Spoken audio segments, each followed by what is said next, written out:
on the morning of Inauguration Day, the Biden family pardons were a surprise to us, but were they also a surprise to Joe Biden? That's what officials here want to know. The new scrutiny is on Biden-era pardons, so that would include preemptive pardons for his sister Valerie, his brother Frank, his brother James, and his wife Sarah, and then also for Trump critics like Mark Milley, Anthony Fauci, and Liz Cheney. This is coming today from a Reuters report where it says, Ed Martin, the Justice Department's pardon attorney, wrote in an email seen by Reuters that the investigation involves whether Biden was competent and whether others were taking advantage of him through use of Autopen or other means. Just minutes after President Trump got back to the Oval Office, I asked him if this came up during the ride with Biden to the Capitol in the Beast. What are you talking about at the moment? Unification of our country. You know, I didn't know that he gave a pardon to his family because he did it during my speech. He didn't tell you to handle it? No, he didn't tell me. No. He did it. They released it during my speech. And we're hoping to get details at some point this morning about which Justice Department officials are going to be looking into this, which laws they think might have been broken, and whether or not, if these pardons are found to be illegitimate somehow, the Justice Department wants to prosecute some Bidens. Listen, Jack, there is no stopping what is coming.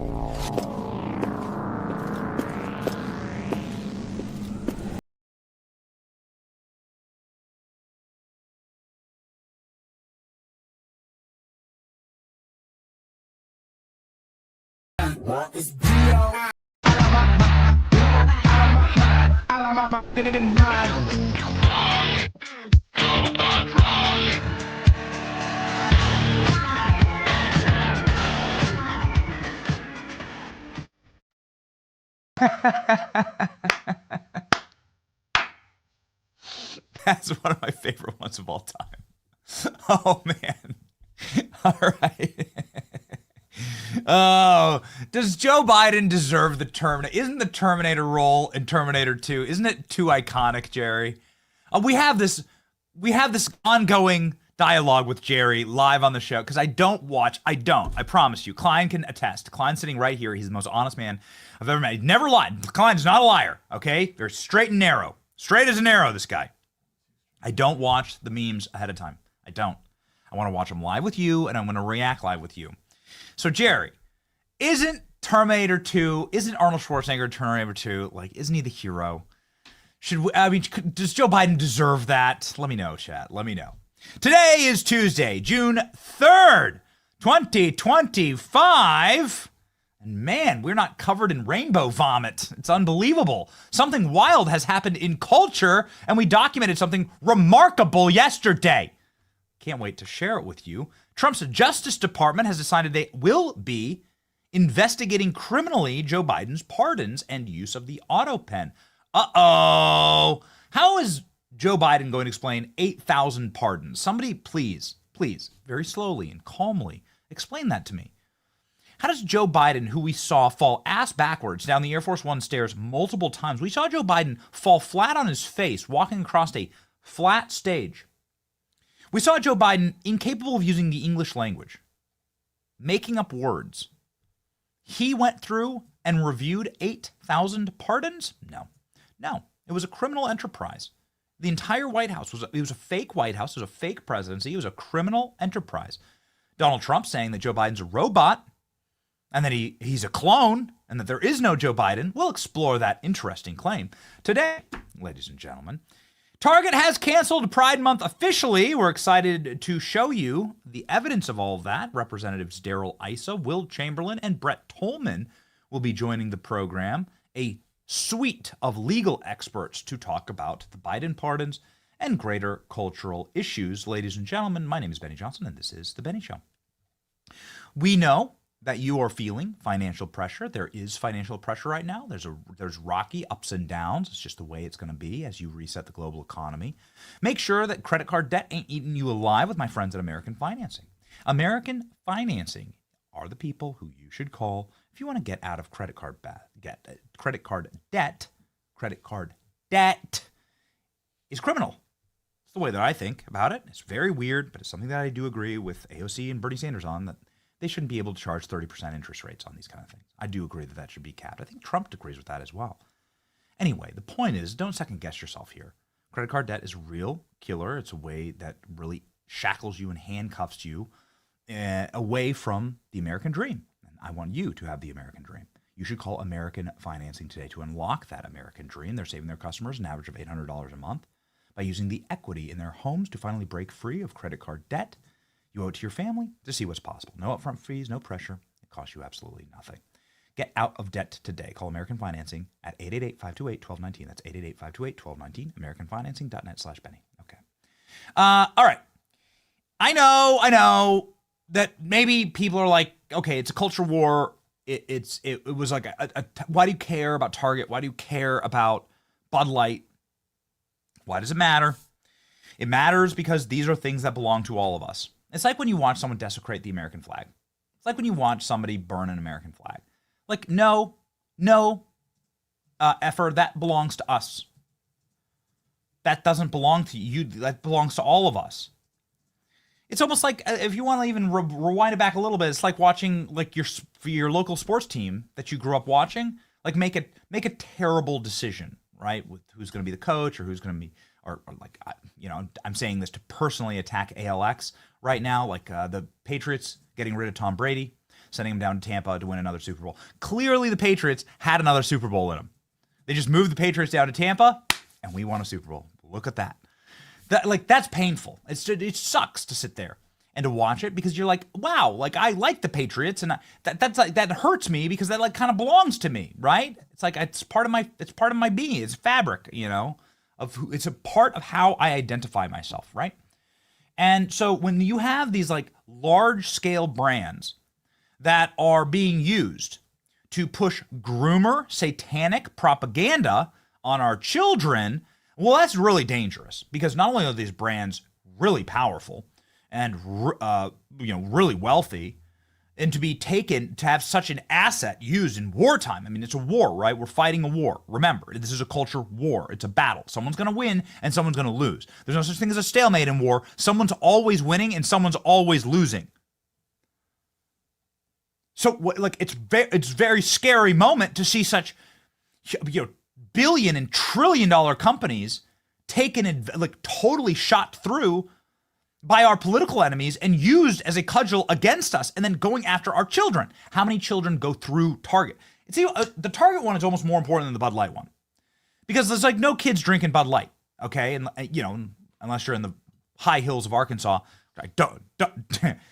We're not encouraging that on this show. I'm just saying there's a lifestyle in Appalachia.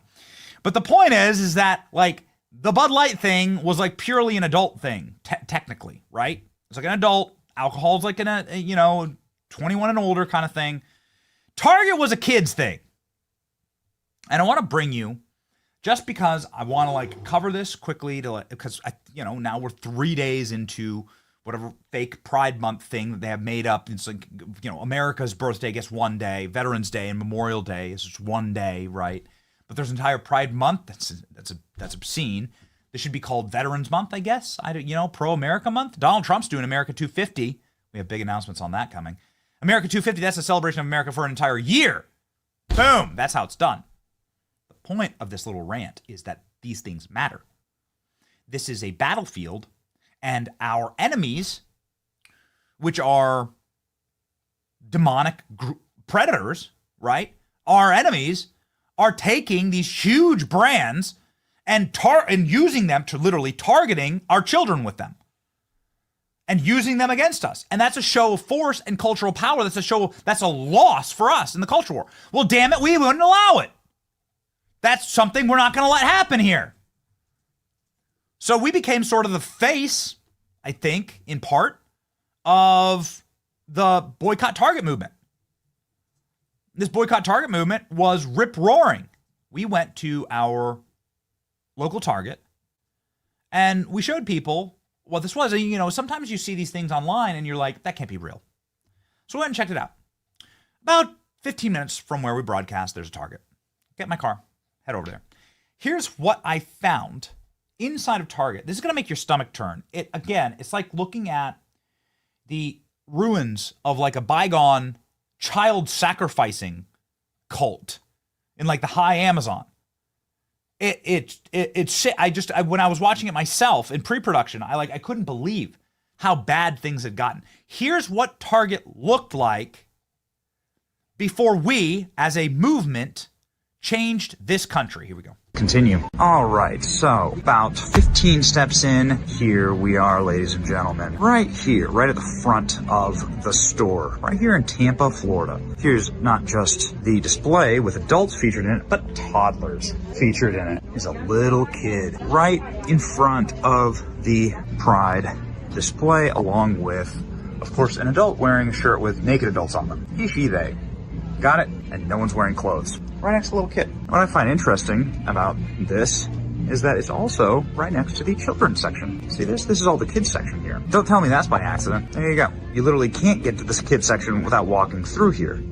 Let's go check out some of these items. We've got bibs. I am always proud of you. Bibs. He, she, they. An enormous portion of the content inside of this pretty massive display, because it goes from here to here, is geared towards children, infants, in fact. I am proud. This one's in Spanish. I wonder how many of these they've sold. Right next to the trans people will always exist shirt. Here is a 12 months Pride onesie. Target saying they got rid of these. Nope. And here's the famous tuckable swimsuit. Here, tucked away, not too subtly. There you go. There it is. Tuck friendly. Unlike Alex Stein, I'm not going to try one of these on.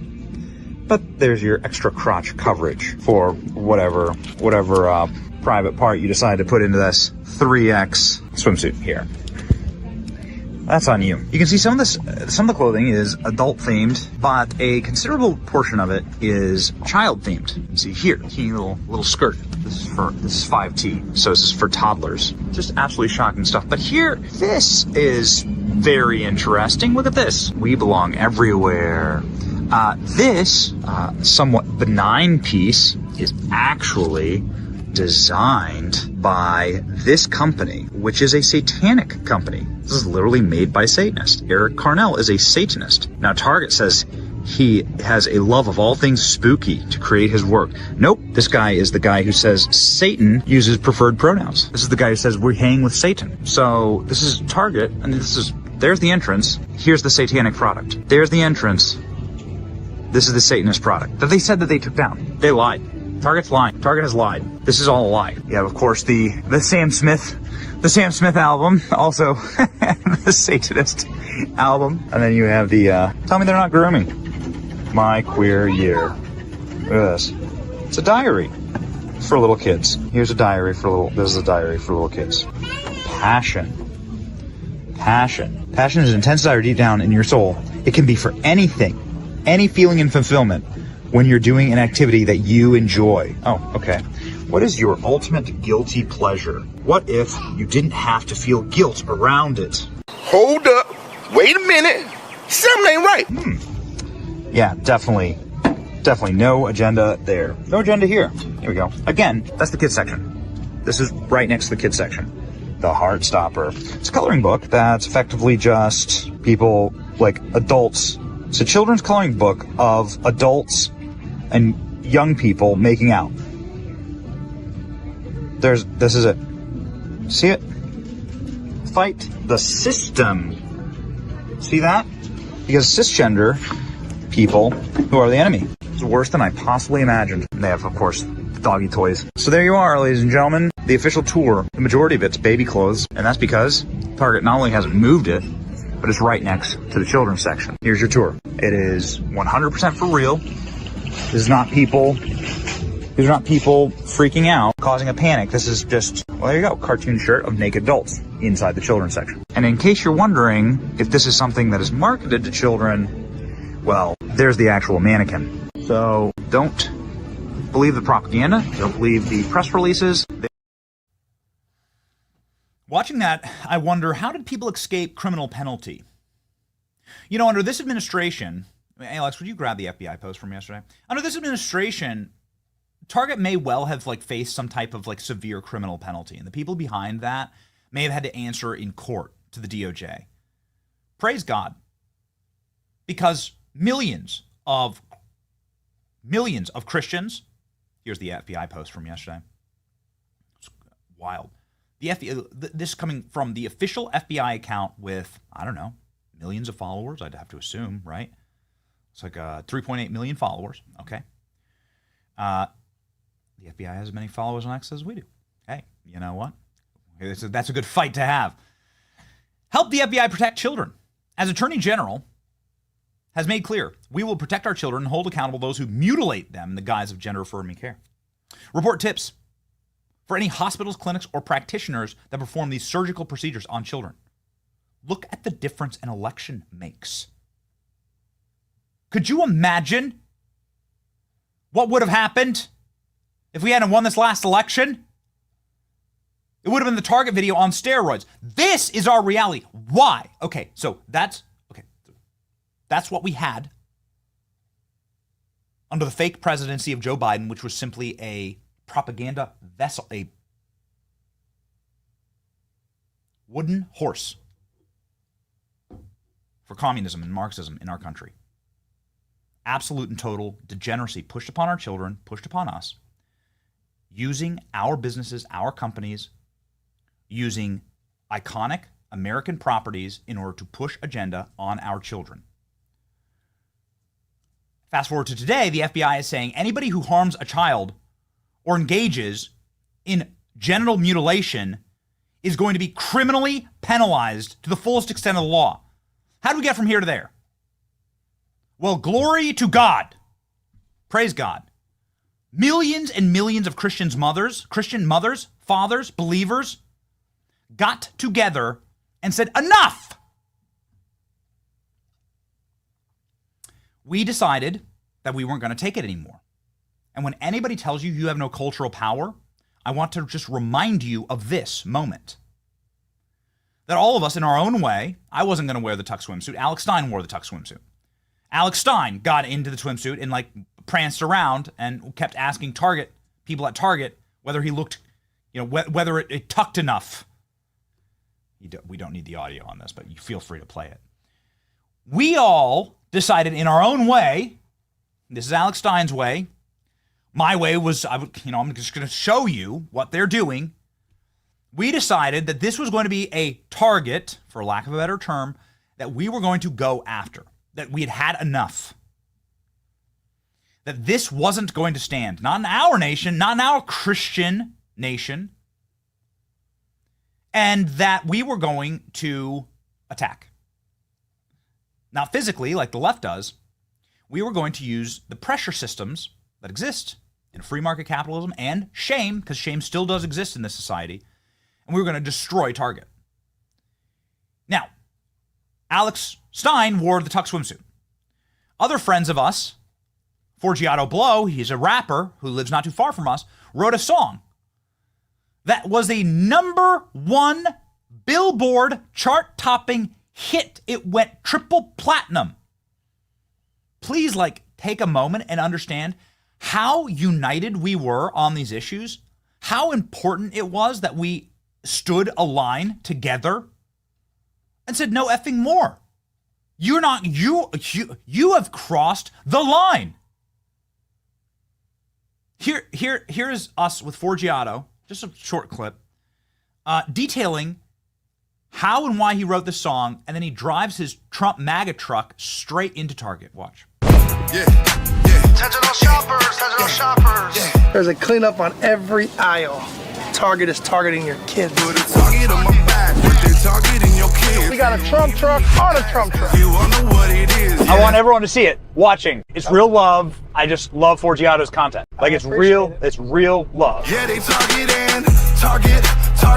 Yeah. Boycott Target.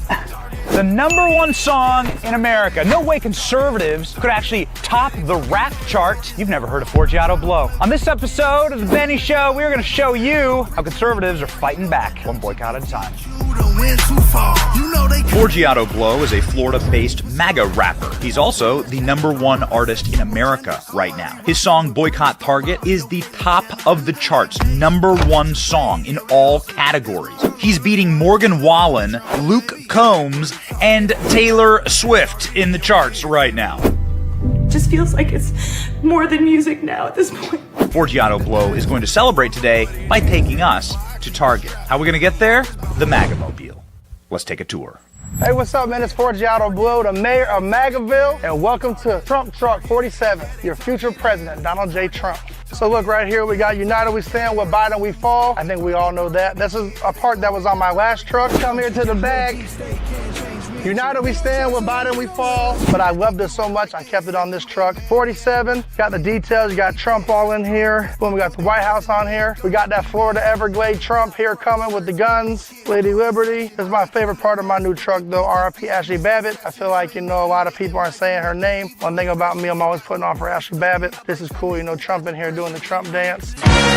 Backs of my trucks are always very iconic. This right here is history. The big 1-2, having a little spat, having a little argument, standing with Trump, and we're not ready to give him up yet. Great governor. I don't think he's ready to be president yet. We got the iconic Trump doll here, Trump's nephew. We got a Trump truck on a Trump truck. You ever seen that, people? We put a truck on a truck. Going over little Joe Biden's Corvette. Got the fake news right there. Come on, man. This is what I feel. We got the bear on here. Trump's got to come with this aggression. And then Crocodile Dundee Trump, like I said, this is that Florida boy truck, that Everglades. See the tattoos on Trump. Got Melania on him right there. My producer's telling me we got guests, and so we got to keep moving on the show. I like sitting back watching it, being like, wow, I'm so proud of our movement. I'm so proud of what we've accomplished.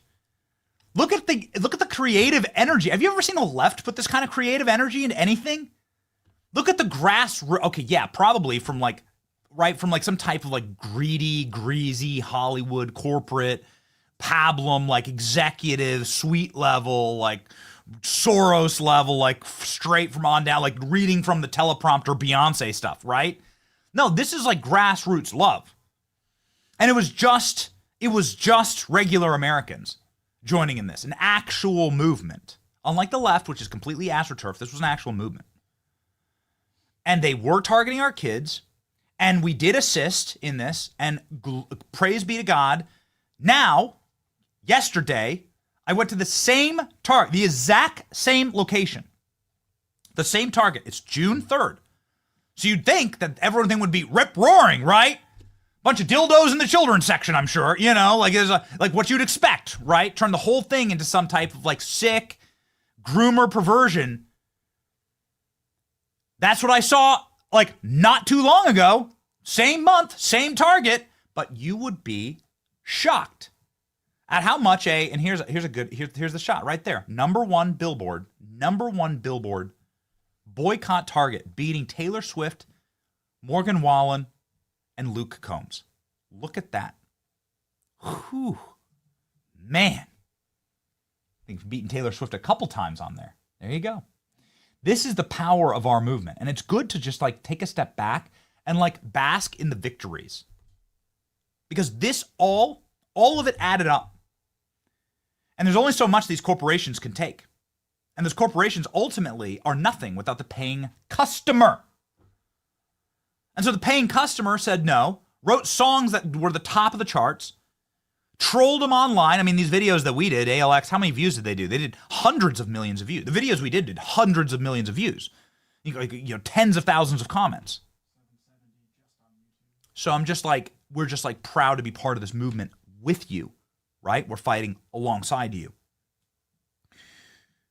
And now check out what happened. Same target, same place, same location. I went yesterday, and you wouldn't believe it if I told you. So luckily I had my camera with me, and I'll film it for you. But they replaced the satanic groomer display that was a quarter of the store. They replaced that with a MAGA display. Oh, you think I'm lying to you? No way we could have won this hard. Get ready. Here we go. Guys, it's June 2nd, a couple days into Pride Month. We are here at our local Target in Tampa, Florida, where we went thermonuclear viral last year by exposing the satanic groomer display targeted at children in this location. There was a major backlash at the time, and Target ended up actually removing a lot of these items from their floor in a humiliation for the entire brand. But we're back to check and see what kind of a display they have this year. Since so much has changed culturally, will they still be on the groomer, satanic, gender-bending, trans timeline, or is Target going to change? We've heard some interesting reports. Let's go find out. You got fireworks. That's a good start. And then, what is this? Right at the front of the store is a Coastal Classics American Summer display featuring this family. Impressive. Very nice. This is remarkable. I can't believe it's real. This was where the degenerate groomer display was last year, and now it's been replaced by a father and a son wearing patriotic ensemble. This is crazy. Red, white, and blue, Star-Spangled Banner. Gone are the satanic items, and in are the American flag vintage threads. And now we're just kind of walking around seeing, maybe can we find something? Well, we might have some Lizzo body positivity here. You ever see anything like it? I just can't believe it. Again, all of this was the Pride groomer display, and now it's been replaced with a MAGA display. So I don't know if Joanna Gaines went and made a couple phone calls or what, but there's no groomer display at this Target. Maybe it's just mine, but I'm seeing reports of this all across the internet, that they have eliminated the satanic groomer displays and changed them to MAGA displays. What a difference a cultural moment makes. This is neck snapping. This is what they've replaced it with. Reporting from a much better Target, ladies and gentlemen, we win. You are powerful, never forget that, and we can defeat evil.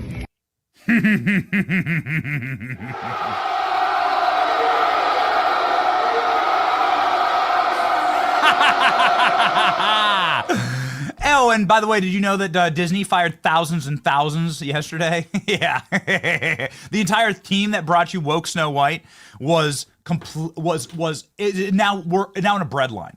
They're now in bread lines. Oh yeah, baby. Oh man. And they can't even get jobs at Target anymore. Maybe they're now everyone who worked at Disney is now getting a job at Target, and Target ain't even hiring these gooners. What a victory. Thank you for making all of this possible. Us together, right? That this is something the left doesn't have. Authentic, real grassroots movements, real audiences. So shout out to the chat. You. We love you. This is a massive victory for us. I couldn't find anything. I couldn't find anything. Replaced entirely yesterday. And go to your local Target. That video's up on my social media. X would be what I'd prefer. But go and find that video. There it is right there. Go to my X. Go to your local Target and film it yourself. If you'd like. Post a video. Show me. But, Target's corporate. So this stuff comes down from the top. And from the top, they said it's not worth it. Their boycott was so successful, they made it untenable for us. We're not gonna do it. We're done. And we win. It feels good to win. Man, it feels good to win.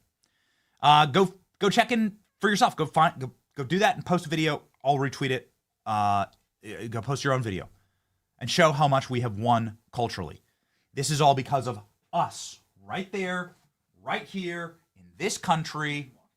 Yes. This is all because of us. And we just want to say thank you.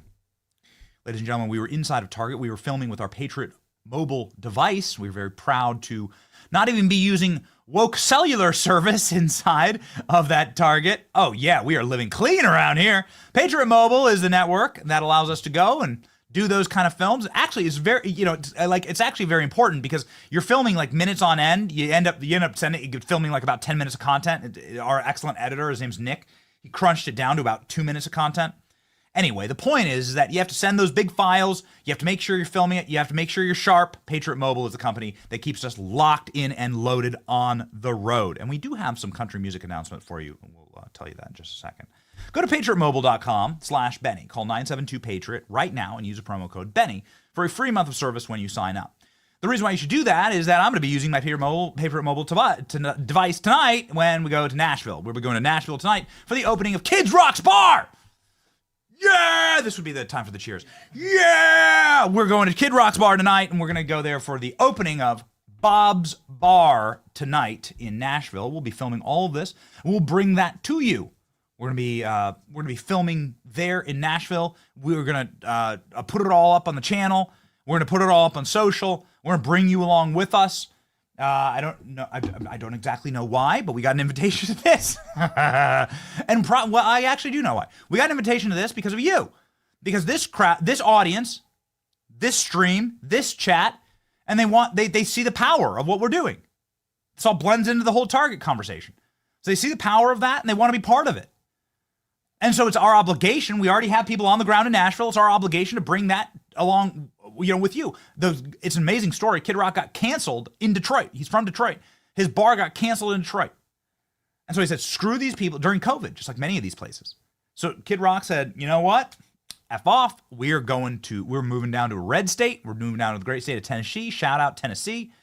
And I'm going to be opening up a restaurant there. So he's calling it Detroit Cowboy as a, thumb in the eye, right? Stay salty. So anyway, we'll be doing that tonight, and we'll bring our Patriot Mobile device with us, patriotmobile.com/Benny. Call 972-PATRIOT. Let's freaking go. Okay. All right, ladies and gentlemen. So victory, victory, victory, and more victories. It's exciting to see. And now we see something remarkable from the White House. Now, Donald Trump said that Joe Biden's a robot and a clone, and that Joe Biden doesn't exist anymore. Now, while I don't have exactly like some type of secret document to share with you on this is a post that President Trump put up this weekend in a repost of a photo of him on Truth Social. What I do have is some very troubling bits of information about there being two Joe Bidens. And what do we mean by that? We mean that there's been two Joe Bidens sort of like lingering around the White House. Maybe there's been four. Maybe there's been seven. Who knows? My favorite was the 7-foot-tall Biden that they marched out in front of the Rose Garden that one time. Really hilarious timeline there. The point is that Donald Trump, just put up this post this weekend, and the caption is really something else. The caption says, there is no Joe Biden, that Joe Biden is either a robot or a clone. Two Bidens. Now we have visual proof that there are two Bidens. We have the proof that there are in fact two Bidens. There's a clip that's great. You have it, Klein? Okay. It's a clip that's great that really shows the difference here between like what they were trying to trot out as a Biden, as a quote, the Joe Biden. Here's two very different Joe Biden. Not only do they, let's play it without the sound for just a sec. There's not only is there like different hairlines, different skin pallors, different eyes, different ears, different lighting, even though he's in the same spot, even though he's in like the same location wearing the same suit, but also his voice is like entirely different. Here we go. Could never forget that. How do we get the price down?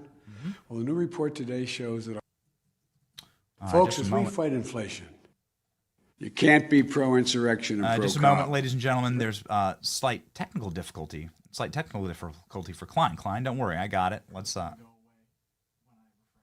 Yeah, that's fine. That's fine. Killer Klein's gonna have to refresh here for a second. Slight technical difficulty. It is what happens on a live show. But, ladies and gentlemen, we continue. So, as Killer Klein refreshes, we're gonna move on to Ed Martin. Ed Martin was on our program and was announcing that they're going to be doing a full investigation into the Joe Biden Autopen scandal. Now, whatever you think about the number of Bidens there might or might not be, or how robotic Joe Biden is, there's definitely no way that Joe Biden signed 8,000 pardons. And there's no way that he competently signed all of those pardons, as Ed Martin described and discussed on our program. Here we go. fake news that you made a ton of news with earlier in the week, talking about this fake world that we live in, whether it's pipe bomber or the nooses, or maybe Joe Biden's Autopen. Is it legal for a president to do such heavy lifts in Article 2 with a computer and with his staff when the president isn't even he's not even in the country, right? When half these pardons are signed. Is this legal? Well, Benny, just to say, President Trump is really, I'm obviously, I admire him, but he's also very kind, because the pardon attorney, which is what I am also, I'm serving as the United States pardon attorney, is a really unique spot, and you go back in history, even way back in the Federalist Papers, I think it was number 74. It turns out, I think it was Hamilton was writing about the power of the pardon is something that, can restore tranquility to the Commonwealth, is the phrase that he used. It's a really unique thing. President Trump has done it well. He's been very careful. Alice Johnson is the pardon czar. Actually, she's in the White House, and she's someone who has a great story. It's a kindness, right? It's real. It's important, and it's in the Constitution. But I will say, and I've said it over and over, when something, as a prosecutor, when something is so unprecedented, it's a reason to take a look. It may not be probable cause to arrest people yet. It may not even be probable cause to subpoena things or to do sort of seizures. But when you see something that's outrageous and unprecedented, it's a reason to look. It's outrageous and unprecedented for Joe Biden to do these pardons for over a decade, blanket pardons, not blanket pardons as to, when you did this, you're pardoned on everything related to it, which is normal. It's anything you thought of or did back for years and years and years. By the way, Comey has, I think Comey got a pardon. Forgive me if I forget, but if he got a pardon, what he did today is not covered by the pardon. What he did yesterday is not covered, just to be clear. So, but what I'm saying is this. When you see something so unprecedented, it looks like everybody who is touching a major scandal that may or may not have had corruption involved, COVID, Ukraine, they all got pardons. Hunter Biden got pardons. He touched China, all this. You say, wait a second, is there something going on here? And then you say the Autopen, where now, Jake Tapper is saying that Biden was so gone that they were clearly not paying, he wasn't running things. You start to get to a point where you say, was somebody manipulating things, right? We know these people like Anita Dunn and Ron Klain, and those people were dominant figures in Biden world. Were they the ones doing the pardons? And if they were, then we've got a question that we have to about the validity. So we're going to get into this. I value pardons so much, and I value our Constitution. We want to be respectful of the history, but we also want to make sure the conduct now was appropriate. And the combination of the Autopen and the unprecedented nature, and people like Jake Tapper now describing so clearly a diminished human being, there's some questions that have to be taken up, and we're going to do it. So you heard that interview on our program, and thank you for sticking with us. I've never seen anything like it. There was a horrible glitch on our programming computer, and we had to do a full reboot. So we appreciate you guys sticking with us. It's just we're live. We let it rip. Unlike some other shows, we actually let it rip. We don't do pre-records and fake that we're live and run it as a live. That does happen quite a bit. We're literally live. So when Tim Burchett comes on or when Daryl Issa comes on, these guys spit fire, and you're getting the real thing, right? There's no sanitization here. There's no editing. It's just like real life. This is the way that it is. Well, here's some real life for Joe Biden's crew. Trump Justice Department has now officially launched criminal investigation examining pardons issued by Biden. You heard that live on our show, and now you're hearing this live on our show. Probe will question Biden's competency in use of the Autopen. Presidents have authority to issue pardons, but they have no authority to have a machine run by somebody else without their knowledge issue the pardons. Why don't you bring in Joe Biden and just list, just pick a couple names out of a hat. Have 8,000 names in a hat, pick a name out of the hat and say, hey, Joe Biden, do you know who this person is? You gave them a pardon for murder. Do you know who this person is? Bill Smith. Try it. A senior official in the Republican U.S. President Donald Trump's Justice Department told staff on Monday that he has been directed to investigate clemency granted by Joe Biden in the waning days of the presidency, members of the family, and death row inmates. Ed Martin, Justice Department's pardon attorney, wrote an email seen by Reuters that the investigation involves whether Biden was competent and whether others were taking advantage of him through the Autopen and other means. The Autopen is a device used to automatically affix the signature of a document Trump and his supporters have made a variety of unfounded claims. Biden used advice while president invalidated his actions or suggested that it was not fully aware of these actions. Oh, yes, you're right. Take the stance that Joe Biden wasn't fully aware of things. In an email, the email stated that Martin's investigation focused on preemptive pardons Biden issued several members of the family. Clemency spared 37 federal inmates from death row penalties, sentences, prior life in prison. This is big money. This is big money. There's constant scandals of people paying for pardons. This is massive corruption. We've had members of Congress on this program. We had Ed Martin on this program. Ed Martin told you the truth. He told you what he was about to do live on this show. And now, ladies and gentlemen, let's go live to Jill Biden at the very last Joe Biden cabinet meeting. What a crazy time to be alive. This is the kind of stuff that you watch and it like gives you PTSD. This is Joe Biden running Biden's last cabinet meeting. I want you to take a look at Joe Biden, take a look at the way that he behaves, how he's acting, and ask yourself this. Does Joe Biden have the ability to find his way out of a closet? We heard that this weekend from a whistleblower. Secret Service whistleblower tells Josh Hawley that Joe Biden would get lost in the closet, okay? Just in time for Pride Month. So here we go. Here's Joe Biden's final cabinet meeting. You tell me, did this guy sign 8,000 pardons? Go. Grateful that Jill is here today. Heard that clapping. It wasn't for me when we came in. And here across previous administration, First Ladies have attended these meetings for specific reasons.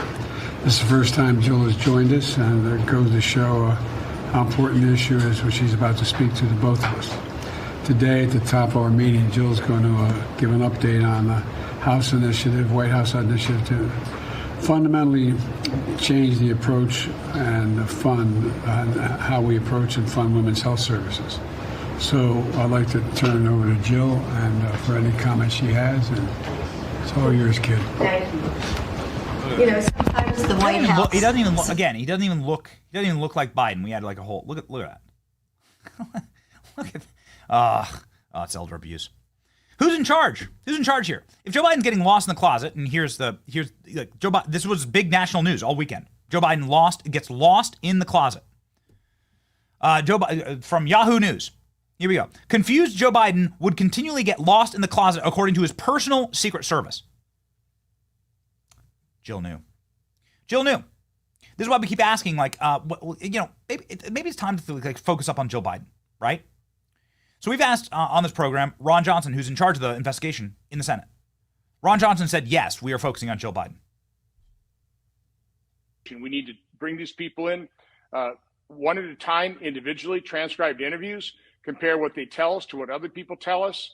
This isn't going to be swift. This is no time for a swift show trial type of hearing. You bring people before us without having the documentation to back up the investigations and the interviews. Are you going to bring in Joe Biden? I can't say that right now. Right now, we're going to focus on elected and appointed officials and find out what they know, and then we'll see where the investigation leads us. Would you consider bringing in Jill Biden? Yeah, listen, if I have to subpoena people, I'll subpoena them. And based on what we find out, we'll request additional interviews and subpoena people that we think we need to talk to.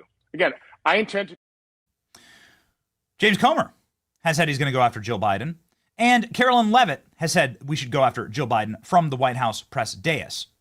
One final thing, President Trump has said we should really get to talking to Jill Biden. Nobody's going to know better than Jill, whether Joe Biden is, in fact, a robot or a clone.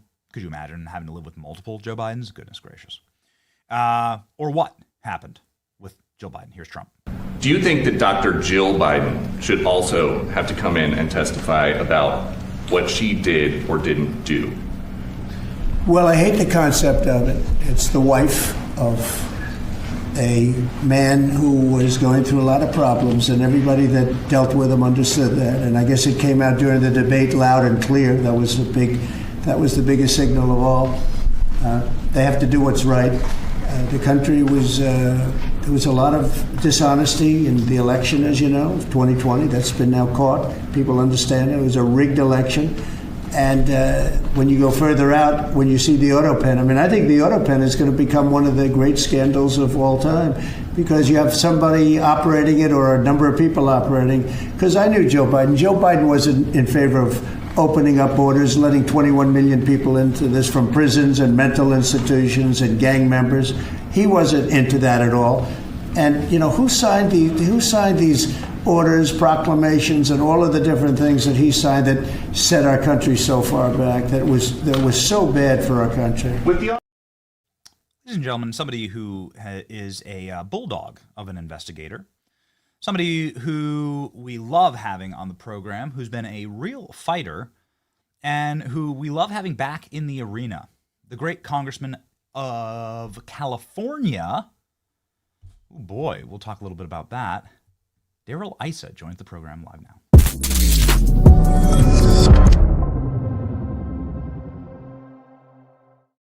Congressman, thank you for being back on the show. There's a lot of stuff to talk about today. Let's start with the Autopen. You're on the Judiciary Committee. What's going on here? Well, it's a serious question. There's some things you don't have to worry about. For example, all those many pieces of legislation that Joe Biden signed. Turns out the Constitution doesn't require the president to sign them. So it would be the same as if he's just many presidents decide they don't like a bill, so they don't sign it, but they let it become law. Not so with pardons. Pardons are affirmative action. And even more importantly, this parole question, you mentioned the 21 million people that came into the country during Biden. Well, many of them were given work permits and a right to do things. That's an affirmative action, and the statute says it has to be individual. So not only you're not allowed to do a group, you have to do one by one. Clearly, he didn't do that. So when we get to the bottom of it, I think what we're going to find is that Joe Biden committed a crime for which he is immune as the president, but those who aided and abetted him are not immune. So that's very interesting that you brought up the paroling of millions of Americans illegally into our country. So this is something that we've often asked, like, there's no way that was legal, right? Well, even if it were legal, even if he said, yep, I did them one by one, he still would have had to sign them. So all of these things, some of them can be undone. But for example, terrible multiple murderers who got clemency, if that was done by a staff person and is invalid, we're going to have a major Donnybrook, a major fight to put those people back onto death row. And they need to be. The right of clemency, the right of pardon is a constitutional guarantee from our founding fathers, and I'll respect it. But I won't respect some staffer simply hitting a button and saying, I'm deciding who lives and dies. That's not what the Constitution intended. And by the way, Thomas Jefferson he didn't call it an autopen, but he had a duplicator. He would write, and another arm on that same pen created a duplicate copy. So autopen's not new. The difference is when Thomas Jefferson was writing, he simply got two copies instead of one. Yeah, that's right. I'm sure that most congressional offices have autopens. We were in Tim Burchett's office just the other day, and he had an autopen because he sends out constituent letters, right, and things like that. And, someone graduates in his district, and you get a little letter. And then this is the way that it works. Is this the Thomas Jefferson one? This is very interesting. Since you talked about it, we have a photo of it right here. I'm not sure if you have one of these, Congressman. Yeah, I do not have a Thomas Jefferson duplicator, but I will tell you that we've worked with indicia before. During Benghazi, we had a document that looked like it had Hillary Clinton's signature on it. Later, they said it was an indicia. The only problem was it was an empowerment document that did it under her authority, but some staffer signed it by running an autopen of some sort. And of course, what that really means is they didn't do the right thing. People died at Benghazi. And oh, by the way, you can't even find out what staffer did it. This is a problem. It's not a problem in thank you letters. It's not a problem in congratulations on graduating from, Boy Scout Academy, whatever it happens to be. It is a problem on legal documents, particularly things like pardons. Absolutely. A pardon is only valid if it truly is authorized by the authority, and it's not delegatable. The president doesn't have the authority to delegate to anybody the ability to pardon or grant clemency. So what's the next step in this investigation? I know that James Comer has made quite a bit of news on this as well. Do you think that there's going to be a angling on Jill Biden and what her culpability is in any of this? Well, from my more than a decade of doing investigations, I will tell you one thing. Do it carefully, do it with some level of patience, and do it with some humility. We're not looking just for scapegoats. We're looking for an important constitutional question. Make sure you get it right, because it really is about, not was Joe Biden feeble-minded, not even can you undo the 21 million people he let in, but there is a question of the 25th Amendment that probably should have been used, wasn't used. There is a question of certain things which will have to be undone because they weren't authorized by a competent president, but rather signed by some staff person. There may be some people that are held criminally accountable, but I think the most important thing is get to the truth and then ask a question. Do we have to go back into the 25th Amendment and kind of create a 28th Amendment, which would give some outside group the ability to challenge a president's competency? Right now, it's limited to the vice president and the cabinet, and that clearly didn't work because they knew Joe Biden wasn't capable, not only wasn't with it, but wasn't even with it enough to sign his own name. And yet they continue to hide that so they could be essentially pseudo presidents. And that hasn't happened since Woodrow Wilson. Congressman, again, you have one of the best investigative pedigrees in all of Congress. Do you have any instinct here that perhaps there might have been overt criminality? I have right here a list. There's 4,245 acts of clemency during Joe Biden's tenure in the White House, over 8,000 pardons. We've seen cases where people pay for their pardons. This happens constantly in third world dictatorships. This happens in corrupt states and with corrupt governors throughout the country. This is something that is normative. It has happened before. Do you have any instinct that perhaps there was some payola going on here? I don't think there'll be any doubt that if you were to go back through those pardons and clemency, you would see campaign contributions and other activities by the people who requested them. Now the question is, was there any money that went more closely to the Biden family or to people who had the ability to run the Autopen, so to speak? But again, this is a huge problem. It's going to take a while to get through it. And when we're done, we have the two problems: holding some people accountable, that's important, but most importantly, figuring out how to prevent this from happening again. And as I alluded to, I believe that we are seriously going to have to consider whether the competence of a president be more than just a question for the vice president and the cabinet, who have every reason to keep the president there. Just as Mrs. Wilson had the same desire to keep her husband in power after he had a stroke that really left him incapacitated. These questions are questions that I hope you'll stay on top of. I'm certainly going to, because we can never again have the theory that there's a man or woman with their finger on the nuclear button when in fact some staff member has their finger on the nuclear button. Remember that Autopen isn't the only thing that the president has exclusive right to, and one of them is he's the commander in chief. And if the Secretary of Defense, Lloyd Austin, and others were part of this cover-up, they were doing so that they could act as though they were the commander in chief rather than the president who was elected for that. Yes, that's exactly correct. We've heard some names from various members of Congress. Elizabeth Warren has come up.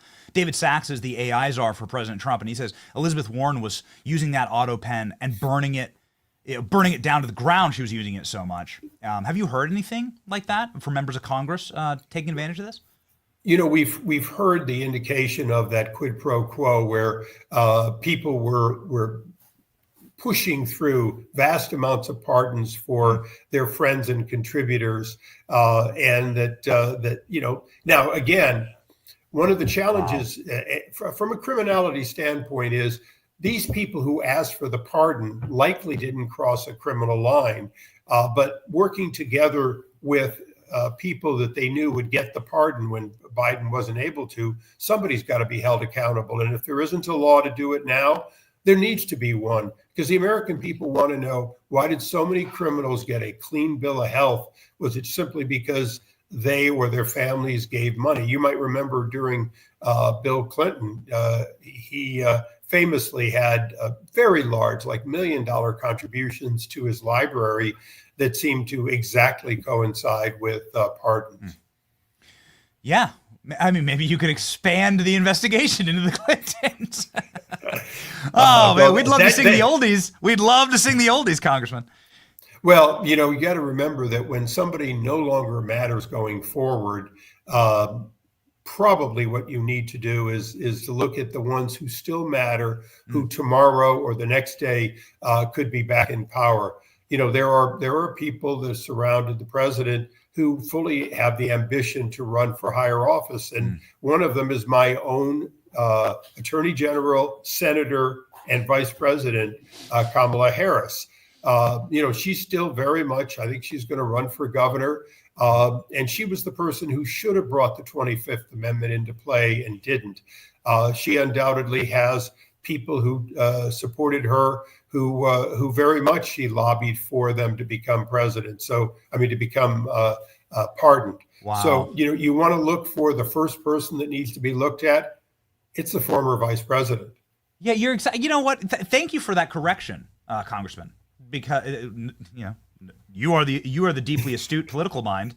But you're right. Like the Bidens and the Clintons, they're just even Obama. I think technically they're like gasping for relevancy in life.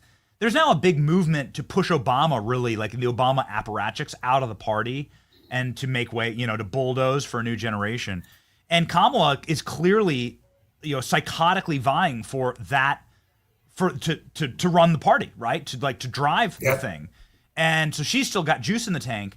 And a lot of these other people, they're just dust in the dustbin. And so what a great question.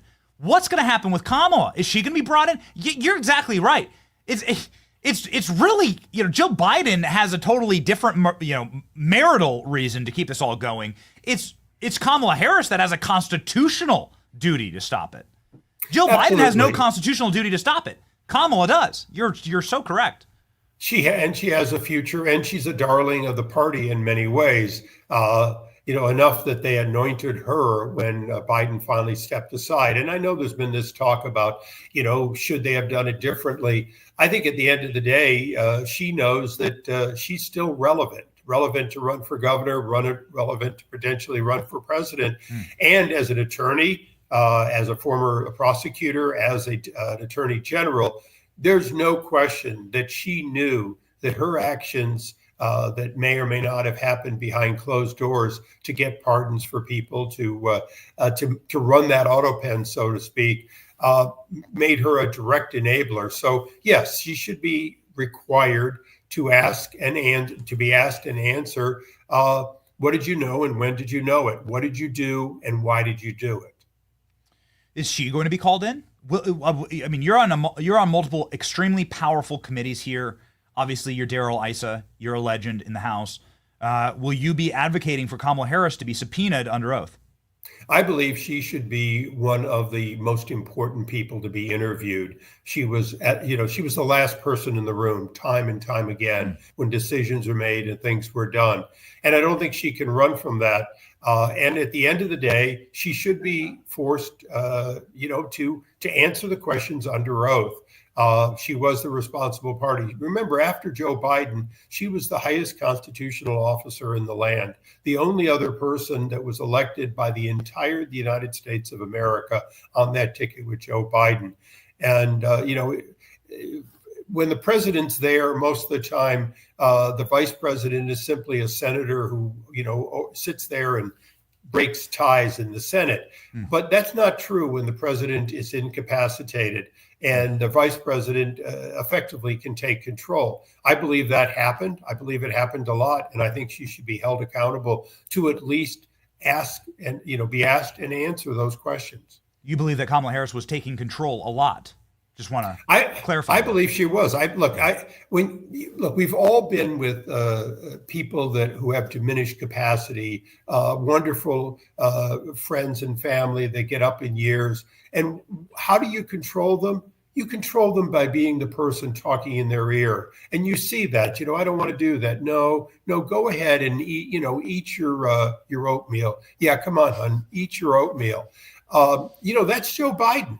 Joe Biden had to be somebody who, no matter what he might have thought years earlier, today, the person who has a half an hour of his time undoubtedly can get Joe Biden to do just about anything. And that's where the people who spent that half an hour, Joe Biden obviously was one of those people, but clearly Vice President Harris was one of them too. My producer is wondering if you wouldn't mind if we played a 10-second clip here of Kamala Harris. One of our favorite answers she ever gave whilst vice president was when she was asked directly on CBS about Joe Biden's health. And this is, of course, before any massive scandal. Joe Biden was still running for, president at the time. Here's Kamala Harris's full-throated defense of Joe Biden. Let's go. Talking to some Democratic donors, and they have told us that should something befall President Biden and he is not able to run, that there would be a free-for-all for who would run as president. Because Joe Biden is very much alive and running for re-election. Joe Biden's very much alive, Congressman. What a defense. What a defense. Joe Biden is alive. Alive. Now, Benny, isn't that sort of like we've checked and there's a heartbeat? Yep. Yeah. There's an indication of a heartbeat and maybe brain function, but we're not sure. Isn't it what you'd say in a hostage situation? Wouldn't you say that in a hostage situation? The hostages are alive. All right. Yeah. Now it's unbelievable. Like that answer. We couldn't believe it when they broadcast that. What a thing to say about someone. What does this tell you, Congressman? Well, not having taken a lot of psychiatry or psychology in college, I'm not allowed to use things like Freudian slip. But in the generic sense, I think it is. I think it's a Freudian slip. I think it's something where in her mind, she knows, I can't say that he's cognitively competent. I can't say that he's smart and on his game. Although at other times people did say that. So why don't I take the one honest statement I can say, which is he's got a heartbeat. He's very much alive. You can see it. She's just not really a good liar, frankly. Okay, so somebody was a good liar. This is Kamala Harris's version of what difference does it make, right? Like at this point, what difference does it make? I had a question, and just since we're on the topic, I just have to, because you're the Hillary Clinton expert. You know so much about what happened with her and with her campaign and with some of the more criminal acts that she took. I have this video that's always bothered me, and it makes no sense to me, and perhaps you have some insight that I don't have, Congressman. I know something that all of our audience is going to remember and care about. It's this video of Hillary Clinton clearly having a Biden-level health episode. Before we had Joe Biden falling ass backwards down the Air Force One stairs, we had Hillary Clinton, fainting into a van. And it made no sense to us here. We just played the clip, but everyone's seen the clip, but it makes no sense to us even today as we watch it. She loses her shoes. She has to be thrown into the van. She's clearly either unconscious or some kind of, horrible, dilapidating health episode. Do you have any insight into what Hillary Clinton's campaign said she had a cough, at the time, and that's why this was happening. Do you know of anything more nefarious that was going on here? Well, when you look at, I do in one sense. When you look at the months and years since that time, you realize that in general, Hillary Clinton is healthy enough to function. But on a campaign trail, when she was stressed to do significantly more than she had been doing, long and difficult days, I believe, and I've been told by others, that they were juicing her, that they were getting her to keep going by giving her drugs of some sort, call it uppers for lack of a better word. But those things only take you so far when you're pretty low energy. Hillary Clinton has always been kind of a low energy person. You look at her time in the Senate, you look at her time as First Lady, and you definitely look at her time on the campaign trail. She wasn't very good at long days. It's kind of the difference between a Donald J. Trump who can work day and night, live on 4 hours sleep, and he's done it for decades. And Hillary Clinton, who typically you would see for a speech and then you wouldn't see her for hours, and they'd say, well, she's in meetings, and you do a little checking and find out there was nobody else in the room, or it was just staff and she was relaxing. So did the campaign push somebody who wasn't capable and it led to that? Absolutely. Do they want to admit that you're low energy, easily exhausted, and not up to the job of being president?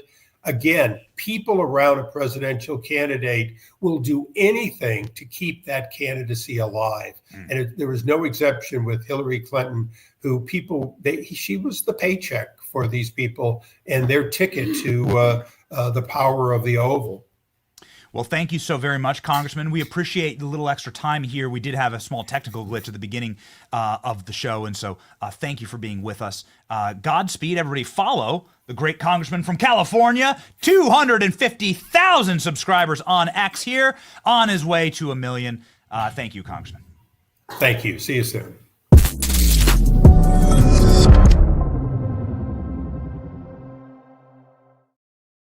Ladies and gentlemen, moving right along to somebody who was an exceptional prosecutor for the Department of Justice, somebody who may well be brought back to try this case. We're not sure. He has one hell of a pedigree. His name's Brett Tolman. He's the executive director for Right on Crime, and he's live right now.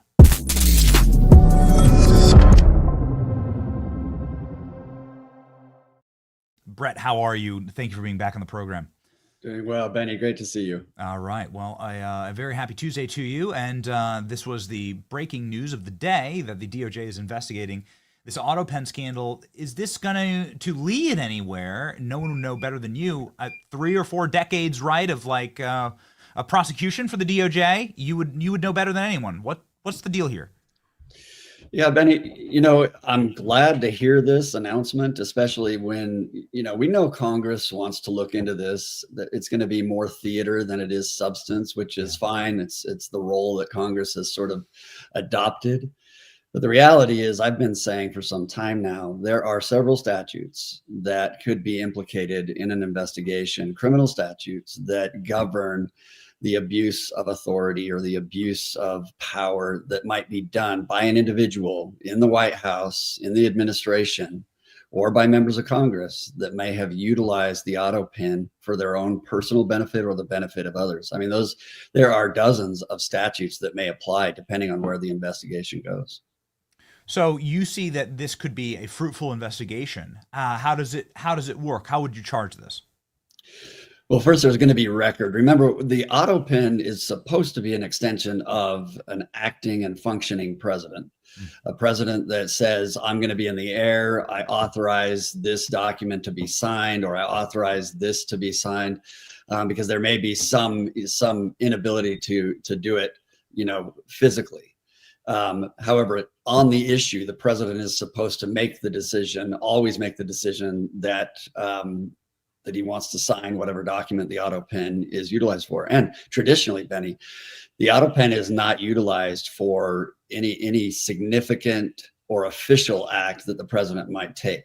Never in the case of clemency am I aware, prior to the allegations against Joe Biden and his White House, that the Autopen was utilized in something so important as pardons and commutations or other acts, extending and pushing money, for example, or other benefits. I mean, this is the kind of investigation in which we want to see a trail of emails and documentation that the president authorized the use. If it is not there, then expand that investigation to which individuals were exercising the power of the president's pen. It is abuse of power. It is criminal, and they need to be prosecuted.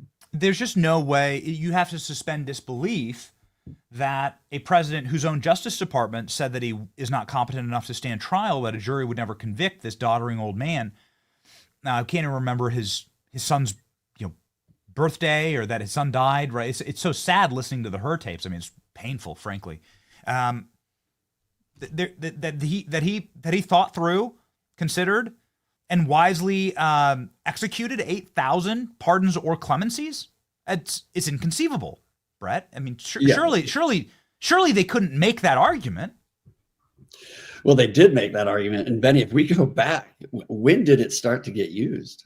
When did they start to assert the actual authority of the president and his ability to execute on official documents? And I look at it this way. When Hur came out with his investigative report, and when he concluded that this president could not be charged with what he found to be criminal acts, at that moment, and no later, at that moment, there should have been the invocation of the constitutional protection that's in place, and the president should have been removed.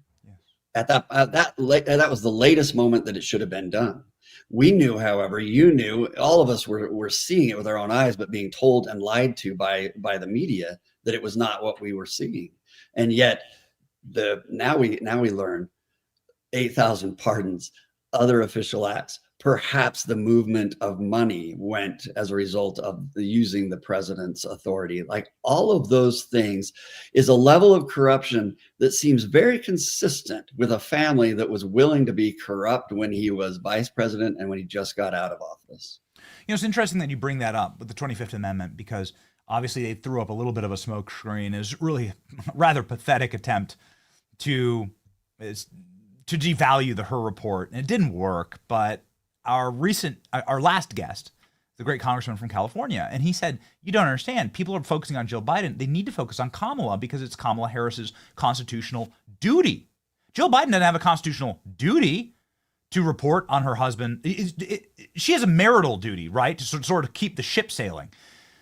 Kamala Harris has a constitutional duty to report this out, and she didn't. And maybe the investigation should actually swing wildly back towards her, right?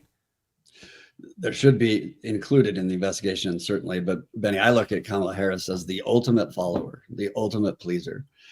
And she, at the time, needed those around the president in order to support her run and her bid. I don't think she had the intestinal strength and fortitude to actually pull that off, because she's never shown herself to be a leader in that regard. She's not been one that's willing to buck the system, to do what is right no matter what. We don't see those leaders anymore. The days of Thomas Jefferson and other leaders that were willing to go against even their own party when they knew something was right are over.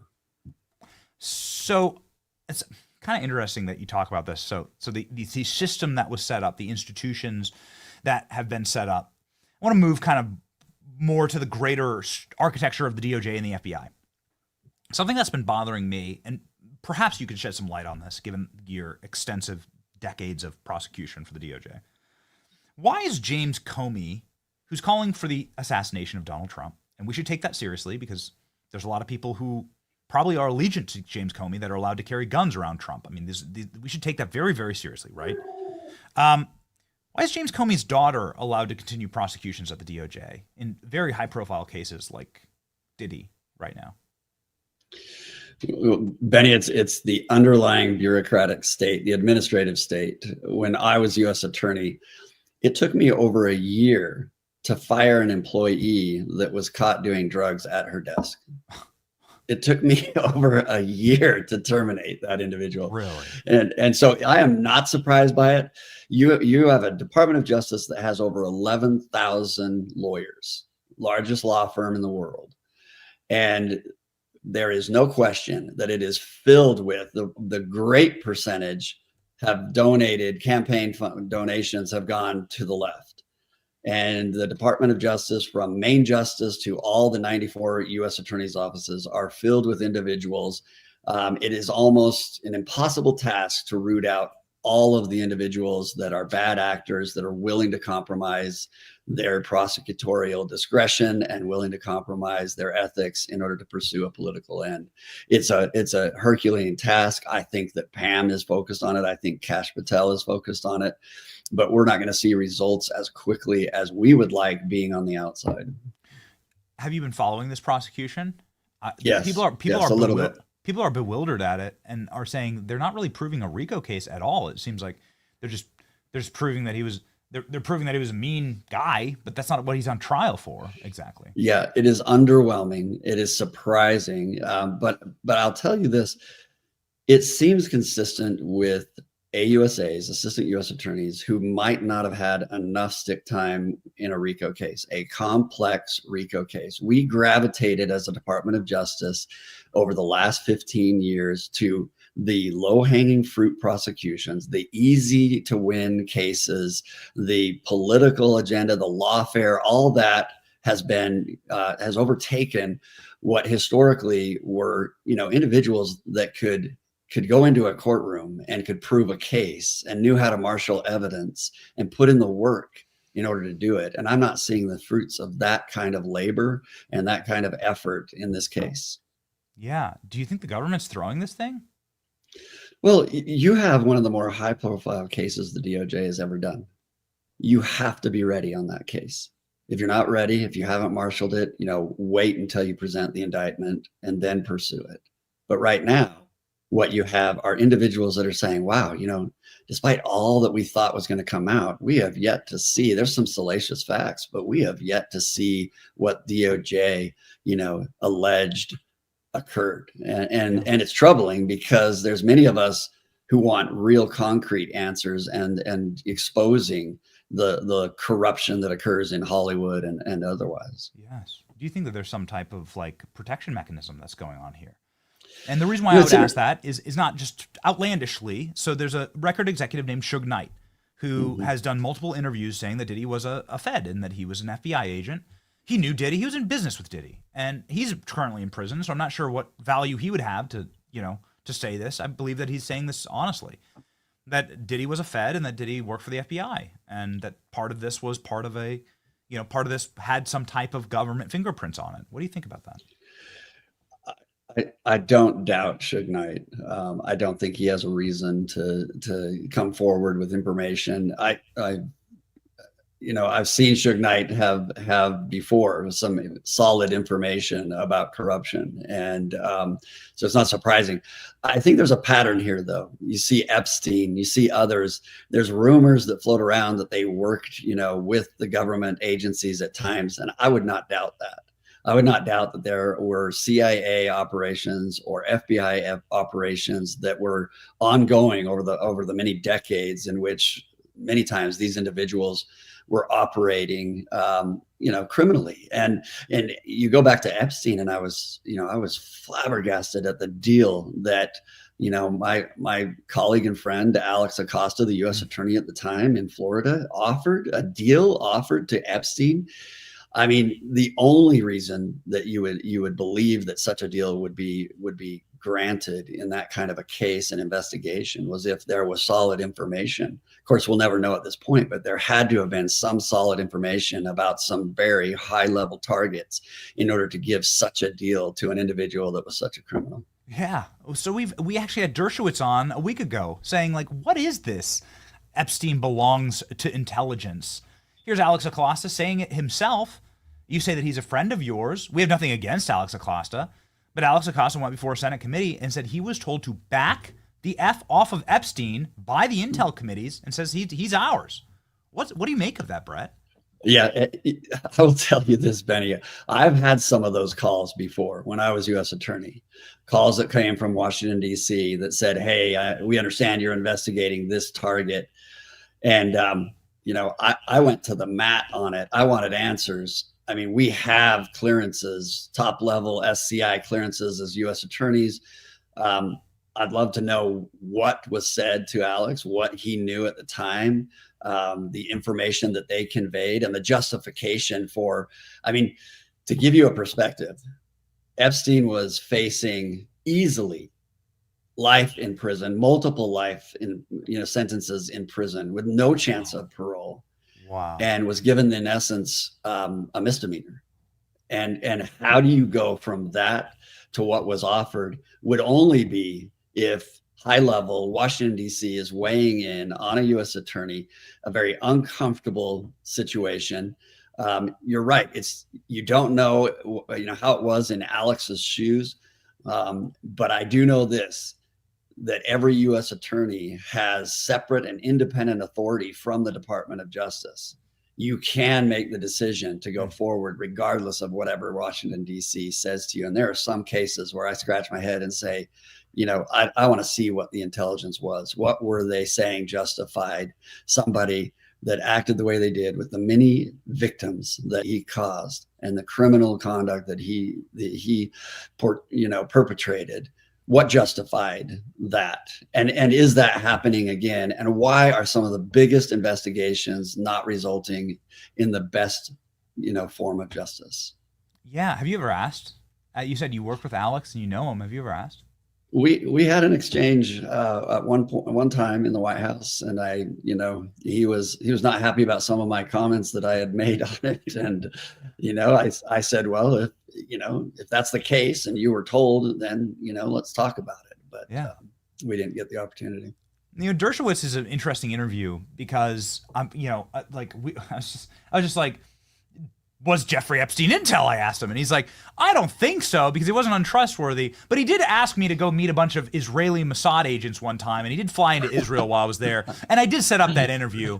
And so we did do that. And I was like, hey, Dersh, you just answered your question there. That's what he said. It went viral. Meetings with Mossad. Yeah. First tip. Okay. All right, man. Well, how did you get OJ off? Well, all right. Well, I appreciate the honesty. I really do. It doesn't make any sense. Can you just explain one final thing to us? This wasn't where I wanted the interview to go, but I'm too curious about it, and it does seem to be a live grenade that's been handed to the Trump administration, and they don't. For some reason, they don't know how to put the pin back in the grenade with this one. With Epstein, it's very curious to me. We have footage of the FBI taking boxes and boxes and boxes of evidence out of his house. We have photos from the FBI of big bins with hard drives in them, with yellow tape around them marked evidence. We have the photos. We have the photos of his cracked case from the government, with his cracked safe, and it has a bag of passports, a manila envelope blossoming with passports. How many passports? CDs, CD-ROMs with nudes written on it and handwritten on it, and a bag of diamonds. And you're like, we've never seen any of that. They trolled Pam Bondi and gave her old flight logs that were already public, and then they redacted them as a final insult, right? What the hell? Where the hell is this stuff, Brett? Who's in charge here? What is this? And if Team Trump can't get it with full executive power and authority, then who's really in charge here? Well, Benny, I'll tell you that I believe they do have it. I believe that when Pam Bondi sent the letter to Kash Patel and demanding that it be delivered, that it was delivered. I believe that there is massive amounts of evidence that has to be combed, and there are strict rules about anything that is released, not identifying or implication towards any victims. That becomes a very tedious operation to review that. I don't know the details, but I imagine that there's a team of people that are going through it. It's not happening as quickly as what people like. I think that it was a bit of a smoke and mirrors show. We know that a supervisory agent submitted, what was in essence everything that had already come out. Yeah. And that it was a bit of an embarrassing misstep for the administration, but not surprising for those of us that have seen the Department of Justice. There are individuals who avoided as much as they could, avoided getting eliminated or taken out with the new administration, embedded themselves deep into both agencies, and will continue to try to act in a way to undermine, Kash Patel, Pam Bondi, Todd Blanche, others that are, well-meaning people. I believe we will see more information. I think they have it. Mm-hmm. I think that they are going through it carefully, and that there will be, that evidence will come forward. It won't happen as quickly, I think, as people want. I don't care if it happens on my timeline. I just care that it happens. Me too. If it happens, I'm fine with it. That's, you spent 30 years at DOJ?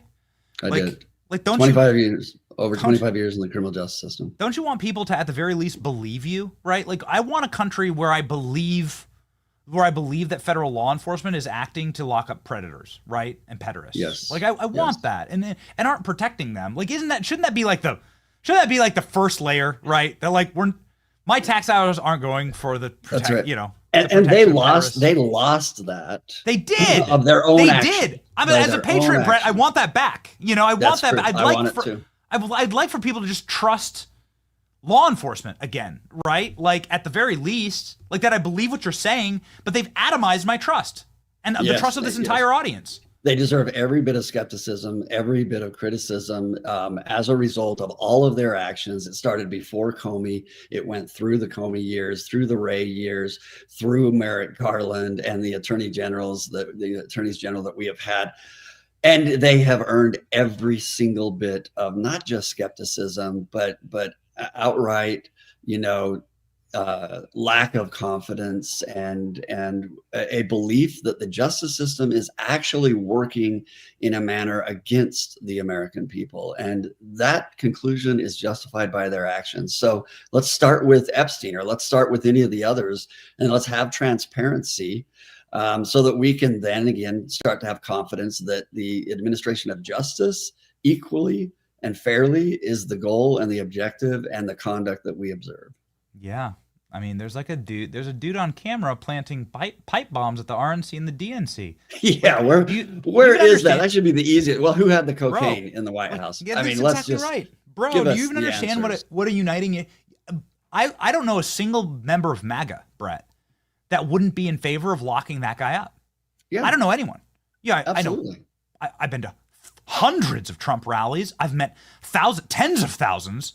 We have an audience in the multiple millions, and I love them all. And there's not a single person that would argue that the guy that put the pipe bombs at the RNC and DNC shouldn't be in prison. We shouldn't know who he is, unmask him. Who was he talking to? Who set this all up? Like, let's put him in jail. It's probably the most unifying issue in the country, actually. And if it was an op, then give us that information. Let us know who it was, who was carrying it out, and what was the objective of that op. Yep, that's right. All right. Well, thank you, thank you, Brett. We really hope that they bring you back in as a special prosecutor. We're going to keep advocating for that. We could use your, sharp as a tack, ring like a bell clarity here. You should follow Brett Tolman on X. He's got 45,000 followers, and he needs to get to 47,000 today, okay? Because we have a 47th president, 45 and 47. So, ladies and gentlemen, get in there. There's the handle right there. Follow Brett Tolman.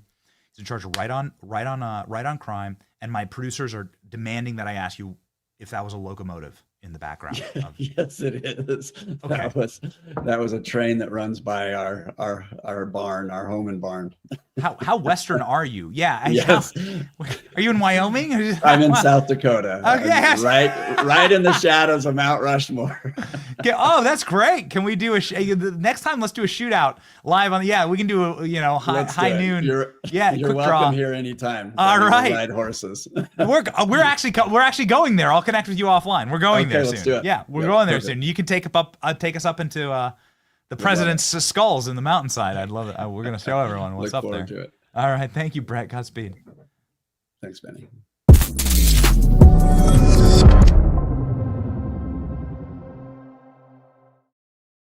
Ladies and gentlemen, Will Chamberlain from the Article 3 Project, who is just one of the world's experts on these issues, who's fighting alongside Mike Davis every single day, joins us live right now.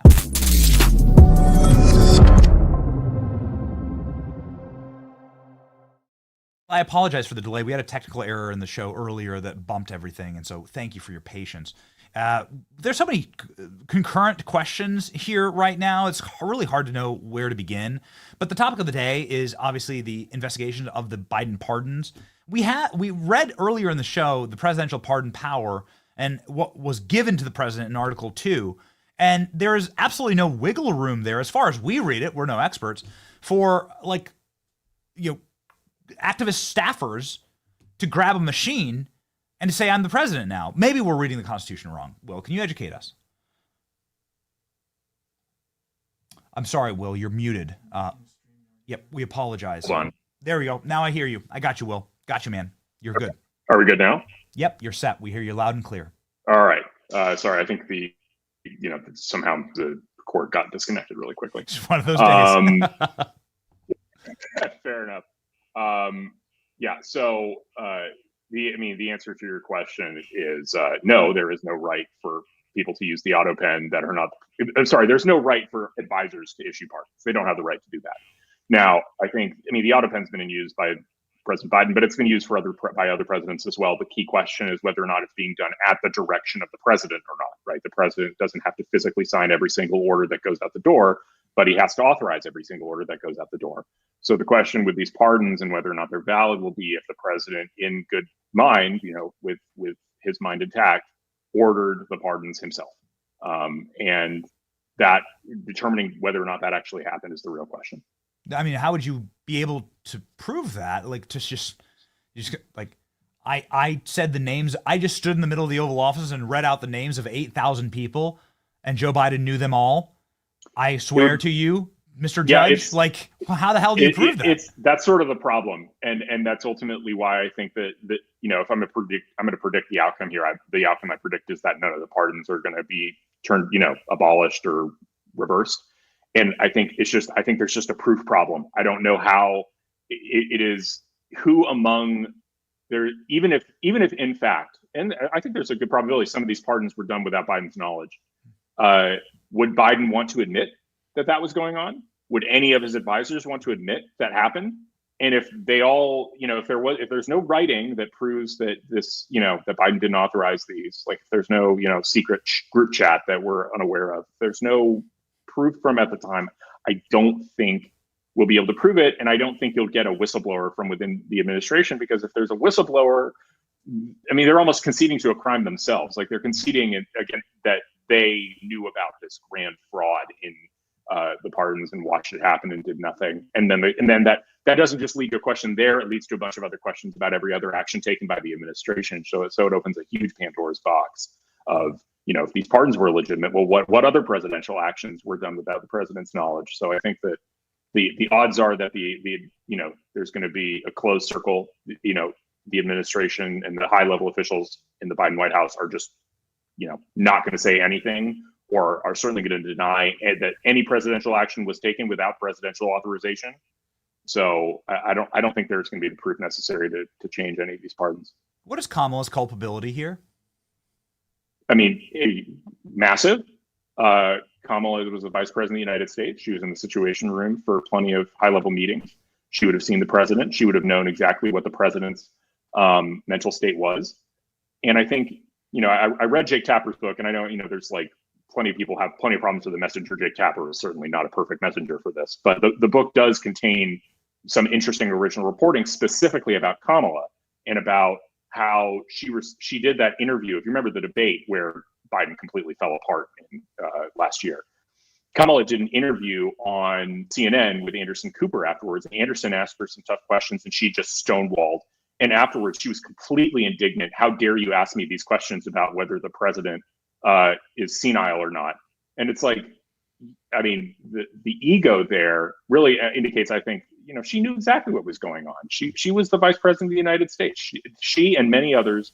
It was just a common secret, a secret among the administration, but everybody knew he just wasn't up to it. They were just lying to the media relentlessly. Well, lying to the media, sadly, is not a crime. But I guess the public could judge there in the court of public opinion. The court of public opinion against the judicial tyranny in this country has really turned and has really soured. And I think we're seeing maybe some glimmers of hope from SCOTUS. I'd like to ask, since the Article 3 project works so closely at SCOTUS and does major work in this arena, what would be your preferred solution to the nationwide injunction question? How do you solve a beast like that? I think you do a few things. I think the first one is that you can't issue a new rule that says you can't issue a nationwide injunction without a 3-judge panel. I think that's the simplest one. And that solves the problem of a single judge being able to do it. on their own, and it heightens the importance of what they're doing, and the judges will discuss it among them. Generally, you're going to just get more consistent and better results with that. I also am okay with the idea of a rule that says that judges aren't even allowed to issue an injunction beyond the confines of the district in which they're in, so that whatever their ruling is doesn't affect broadly. Now, in some cases, a rule is going to have nationwide effect, even if it's not binding a class of people nationwide. It's just, or essentially, DOJ is not going to enforce the law broadly around the country because of the way a judge ruled in one particular case. There's a lot of reasons why you might still have these things have broader effect, but I think either of those two answers will solve 90% of the problem. And are those solutions before the court right now? They're before the Congress. This is a congressional issue. I mean, I think that's an interesting question about whether the court could do it on their own. Probably, at least on the procedural question of a 3-judge panel versus 1 judge. I think they could, but I don't think the court's planning on doing it. I know there's legislation to that effect working its way through the House. What do you make of some of these rulings with Amy Coney Barrett and the rather curious rulings from the Supreme Court, specifically on President Trump's deportation powers? I think the way that the justices are handling the emergency dockets shows what they care about. Meaning, and the emergency docket is where you hear all these injunctions and stays and like the immediate requests for relief. When the justices are patient and don't really care and are happy to let things percolate, you can tell they don't really care about the issue that much. When they're willing to drop everything in the middle of the night, it's what they care about. Justice Barrett and probably Justice Roberts care a lot about the rights of illegal migrants. There's just no way to put it any differently than that. And it's demonstrated by the fact that there was that case down in Texas, I believe, where you had an injunction issued. You had the Supreme Court issue an injunction against the government before there was even an underlying opinion from either the district court or the Fifth Circuit Court of Appeals. It was a remarkable opinion. It's the Supreme Court violating its own case law on their own jurisdiction. So to explain what that means, the Supreme Court is a court of review, not first view. They only have what's called original jurisdiction in cases where one state is suing another state over something like water rights. So, this river goes here, this river goes there. Then, the state of New York suing the state of Pennsylvania can go straight to the Supreme Court, not even bother with a lower court opinion. In all of those circumstances, the Supreme Court has to wait for there to be an underlying opinion from a lower court before they have a chance to review it and they have jurisdiction. In this case, the ACLU went to the district court, said, these guys are going to get deported ASAP. You need to issue an injunction immediately. If you don't issue an injunction ASAP, we are going to go straight to the Fifth Circuit Court of Appeals and treat your inaction as a so-called constructive denial. And then they went ahead and did that, even though the district court was actually acting quite quickly. They said the exact same thing to the Fifth Circuit. If you don't grant this injunction immediately, we are going to treat your inaction as a constructive denial and go straight to the Supreme Court. And the Fifth Circuit said, well, okay, we'll get to this. We'll work quickly, but not quickly enough for the ACLU, who then followed up on that. And so by the time the Supreme Court actually issued this injunction, this was about maybe 5-6 weeks ago. By the time the Supreme Court issued this injunction, there had been no underlying opinion. And it's not like this case had percolated, been sitting on the judges' desks for weeks. The Supreme Court said, well, it was 14 hours between the filing of the motion and your failure to rule, and the ACLU going to the Fifth Circuit. That's too slow in this instance. So we're going to treat it as a constructive denial. And you think about that, you're like, man, the Supreme Court did that. But then, you talk about, they just denied a case where they were, I don't know if you saw this, the Snopes case, they denied cert. The Snopes case was about a Maryland law that banned AR-15s, possession of AR-15s, which are a weapon in common use. And that ban is almost certainly unconstitutional under Heller and under Bruin. And Justice Kavanaugh wrote a statement that said, hopefully there's a few other cases percolating. Hopefully we'll get to this in the next term or two. It's like, well, it's kind of obvious what you'll drop everything and violate your own jurisdictional rules to save some Tren de Aragua terrorists. But when it comes to protecting the Second Amendment rights of American citizens, the right to own the most commonly possessed gun in this country, the AR-15, you feel like it's fine to wait another year or so. Do you think that Amy Coney Barrett has been a horrible disappointment to the Trump administration? To the I court won't say itself? horrible disappointment because she's not on the left yet, but she's a disappointment for sure. It's a big disappointment. I think we, especially with a conservative justice, there were options that were better than that. Yeah. And I think that it strikes me that her jurisprudence, especially on the emergency docket, just isn't consistent. And it just, I don't know. I wonder how much she was affected by all the assassination attempt on Kavanaugh. I wonder how much she's affected by public pressure and the opinion of the New York Times and the Washington Post. I don't think she's doing a very good job. I mean, look at this photo. This is like, it's chilling because there are these, Justice Breyer and Sandra Day O'Connor. They're like left wingers that were nominated by Republicans. Like, what the hell is wrong with us, right? Like, I thought that we would never do that again, and then here she is. You really are looking at like a 5-4 court with with a considerable body of Amy Coney Barrett's last rulings.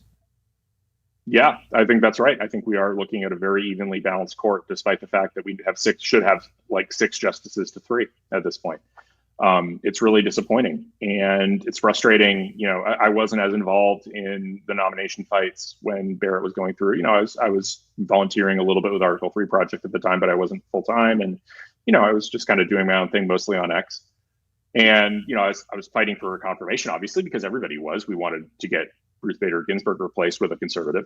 But what I'm frustrated by, there were people who knew, right? There were people who knew her better, who knew what her jurisprudence looked like, who had a better sense of who she was and her attitudes on things. And it seems abundantly clear that they didn't speak up, or they didn't make themselves, didn't make their voices heard, that this person wasn't that conservative. I mean, I remember I ran Human Events at the time, and we published an article about Amy Coney Barrett by a guy named John Zimmerak. That was critical and skeptical of her nomination, but none of us were operating on personal knowledge. Zimmerak was just trying to extrapolate from some of her public statements. It's just disappointing. Like, why can't we get an actual conservative justice? And I think that going forward with this, we are going to really demand that we have seen demonstrated, not just like a good turn of phrase in front of a Judiciary Committee hearing, but rather like demonstrated courage and demonstrated conservative commitments from justices, so that we don't have this happen anymore. I think we have the article right here from Human Events. Man, Will, you might have been one of the only right people. Amy Coney Barrett is not a safe pick for the Supreme Court, is the article. Correct me if I'm wrong, but I believe this is the article that you published here. Yeah. And it was written by Zimmerak. I don't know. His analysis, I'm not sure he ended up being right. I'm not sure if he was right for the reasons he wrote in that article, but he ended up being right. He was on to something with sort of being suspicious of Barrett and suspicious of her conservative commitments. I like that. Listen, I haven't read the article, but the headline is right on. The headline is right on. So. we had it back in This is before she was nominated. This is 2019. Remember, she was nominated in 2020. Wow. So this was a way early discussion of this topic, because back in 2019, that was when she got elevated. She got confirmed to the 7th Circuit in her first confirmation hearing, and people were already making noises about her being the next Supreme Court nominee. And we had an article out about it very quickly. And we got pushback from people like Ed Whelan at the time, and then we had somebody come in and say, I want to make the argument the other way, and I'm like, sure, I don't know much about Amy Coney Barrett. I was the editor-in-chief at the time. I'm happy to publish in a debate between these two perspectives. But yeah, we definitely, I thought it turned out to be very, very prescient.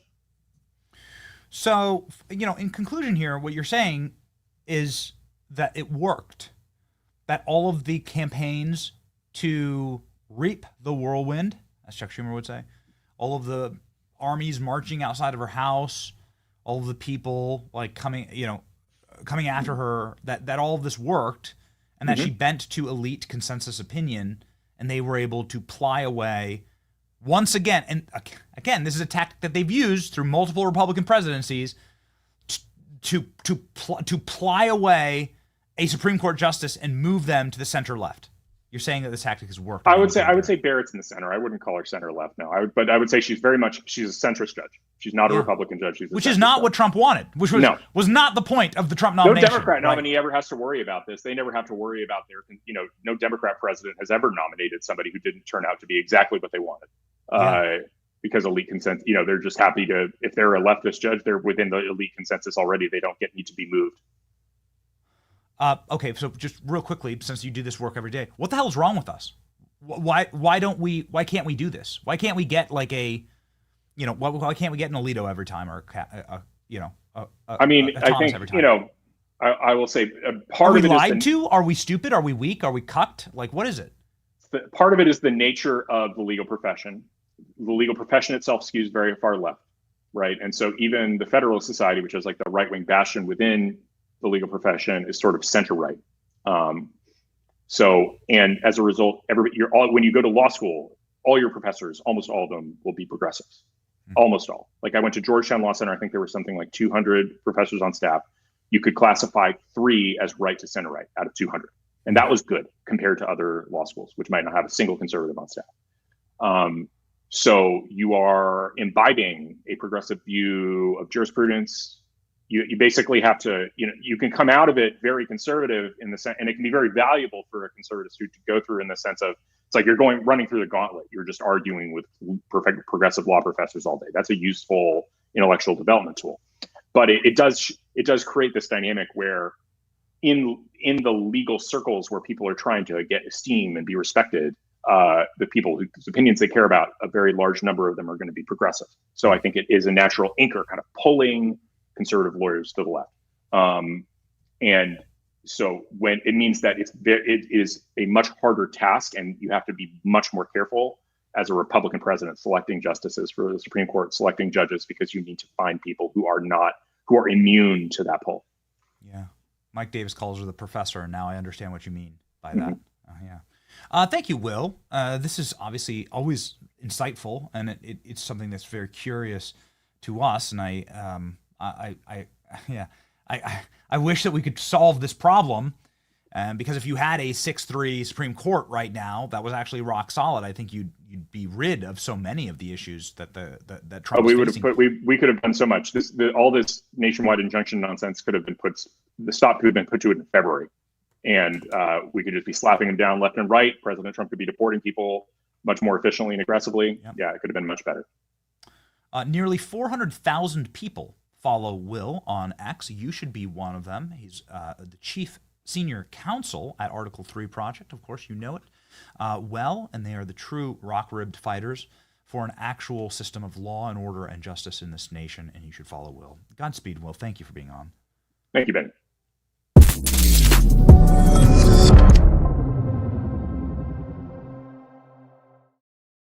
Ladies and gentlemen, we have some things cooking.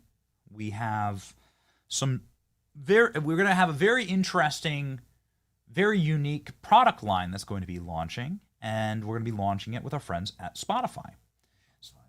We're going to be launching it on Spotify, where we broadcast every single day. But we're going to be launching it with Shopify. Spotify. Ladies and gentlemen, Shopify brought us into the online e-commerce era. Shopify assisted us in bringing the Christmas ornament. We'd never designed one. We'd never even tried. This was so far outside of our league, we didn't even know how to swing a bat. But Shopify was there for us so that we could deliver over 100,000 Christmas ornaments in like a week's time. When we did it like the 1st of December. We launched this product. And because of our friends at Shopify, we were able to lock in. Now, part of the ease of working with Shopify was that they were able to not only do the marketing pages and the design pages for us, and then the execution, the shipment and delivery, but also they were able to make it very easy to buy. Little purple button, the Shop Pay button, makes it so elegant to be able to just like ka-ching, like get that ornament. You don't want there to be a bunch of layers between you and the purchasing, and that little button, man, that accounts for a huge portion of all e-commerce online. This is something that really helps small businesses like ours and independent businesses like ours to make sure that we can start and run a business. Shopify, ladies and gentlemen, has really taken us to the next level, and we're really excited to expand this partnership into some new and exciting products. If you want to see less carts being abandoned, it's time for you to head over, if you have a small business, to Shopify. Start up your business today. A $1 per month trial will begin, and you can make sure that Shopify is powering your company. Go to shopify.com/Benny. Shopify.com/Benny. Shopify.com/Benny today, and get ready. We have some really fun things cooking. Ladies and gentlemen, President Trump has released a brand new White House portrait, and we just want you to stare at it because this 4K image is really unbelievable. Get a load of this. This is the Donald Trump. They took out the mugshot portrait, and now they have no. Need the portrait? Yeah, give me the actual 4K portrait. Thank you. This thing is remarkable. Somebody's gonna have to tell me what lens they used here to get this depth of field. It is absolutely buttery. Look at that. Zoom. Let's get in on the hair. Look at the swoop. Look at a swoop. How do you do that? How do you even do it? I want to swoop. I don't even know. I'm just happy that I still have hair. All right. We'll just count our blessings with that one. This is the brand new presidential portrait for Donald Trump. And, well, man, it is really something else. How do you look at how his shirt and his tie are out of focus, and the focus is just sort of perfectly drawn right there on the eyeballs. Man, it's just primo. It's just primo. It's just a thing, just an absolute thing of beauty. Okay, another thing of beauty. Largest ever ICE operation results in 1,500 illegals arrested in blue state. Operation Patriot, the largest ever ICE operation, results in the arrest of 1,500 illegals, including murderers, drug traffickers, child sex predators, in the sanctuary state of Massachusetts. Operation Patriot concluded on Saturday, netting 1,500 illegal criminal aliens through the greater Boston area, the state of Massachusetts, which includes numerous sanctuary jurisdictions. Sources at ICE told Fox News that 790 of those arrested had criminal convictions charges, and 277 had final removal deportation orders. The sources said that all of the targeted criminals were roaming the streets of Massachusetts cities freely before being apprehended. It's a good start, but I want to see them up those numbers, right? What is this, a center for ants? It needs to be 3 times this big. More. All this is thousands of people off the Democrats' voter rolls in these big cities, and it's great. You're literally removing the future of the Democrat Party and the potential vector for destruction of our nation, because, of course, if these criminal aliens are just roaming the streets, they're not working, right? They're just parasitic. They're just living off of an already weakened and near collapsing welfare state in this country. And enough, right? Enough. Ladies and gentlemen, if you believe that there is enough criminality and you'd like to fight it with us and fight the culture wars with us, please subscribe to our podcast, wherever you listen to podcasts. Not on Shopify, but on Spotify, please, or Apple, or anywhere. The QR code right here on your screen will take you there. We appreciate it. We're trying to grow, and we're trying to expand in an aggressive and exciting way. That puts us really nicely. We want to do the build right now, build the empire now, live like a king later, right? What we want to do is have this audience and serve this audience and be able to really affect the future of the nation. And the way to do that is obviously having large audiences. Theo Vaughn and Joe Rogan, they all proved that model out quite clearly this last election cycle in a very smart strategic move for President Trump. And we want to be part of that leading into the future. There's a lot of ways to do that. And audience growth is, of course, one of them. So we thank you, ladies and gentlemen, for subscribing. We thank you for being part of this audience. Our way of saying thank you is our verse of the day from Romans 5:5. And hope does not put us to shame, because God's love has been poured out into our hearts throughout the Holy Spirit who has been given to us. Hope does not put us to shame. God's love has been poured out into our hearts through the Holy Spirit who has been given to us. Yeah, I love this. Hope doesn't put us to shame. We started the show by fighting against I couldn't believe it when we were going through Target and seeing all that kind of like groomer satanic crap. Like, it really does get depressing when you see how far your enemy has gone and how successful they've been. You know, it's wild. It would, you know, the equivalent, of course, would be like putting a church inside a Target, right? Like having every Target like be forced to, you know, sell Bible verses, right? And Trump gear. The alternative is wild and inconceivable. And maybe we don't even, you know, maybe you don't even want that. Let like secular cultural things be secular and cultural. But the point is that it was a cultural victory for them. And so when you're fighting, you're fighting against like almost guaranteed deplatforming if you speak out against this stuff, against like left-wing mobs, against people coming after us, you know, your family, which happens like on a constant and near day-to-day basis. You know, when you face down evil, and we did it together, and we had a lot of hope that we could change something, and now look at where we've come. Look at this. Look what's happened. It's amazing. There's not even like a pride display in Target at all. No corporation changed their logo at all this month. Wow. And what is that owing to? Like our hope and staying strong through dark times and through times when we didn't have the power, and God's got our back. So glory be to God. Christ is King. Ladies and gentlemen, we will be heading to Nashville tonight. We'll be doing a live stream tomorrow from John Rich's house. We'll be streaming with our friend John Rich. He's got this really cool house, and he's opening it up to us, and he has some really neat things to talk about. So we're going to be having a live conversation tomorrow with John Rich for the program from Nashville, and we're going to be live at Kid Rock's new bar opening tonight in Nashville, and we'll bring you along with us. We hope you enjoy. It's going to be a blast. Godspeed. It's your boy Benny. We're not sick of winning yet. Let's freaking go. See ya.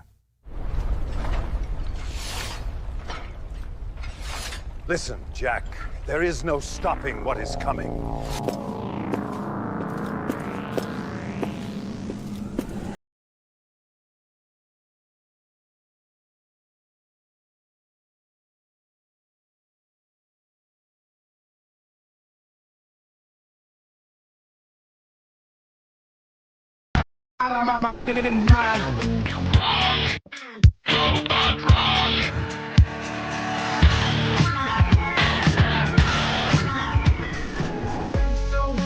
Truth gon' be faith and freedom on your TV screen. Stand up strong, battle through the night. The Benny Show's here, bringing liberty to life. From the speeches to debates, Benny sharp like a blade, cutting through the lies, watch the truth cascade. With the warrior's heart, this man never fades. You know it's prime time when Benny invades. From saving the nation to stories untold, the Benny Show's a storm, see the truth unfold. Stay in the loop, let freedom take hold. Salting all the libs, soul never sold. It's the Benny Show, where the truth gon' be. Faith and freedom on your TV screen. Stand up strong, battle through the night. The Benny Show's here, bringing liberty to light. Liberty to light. Bringing liberty to light.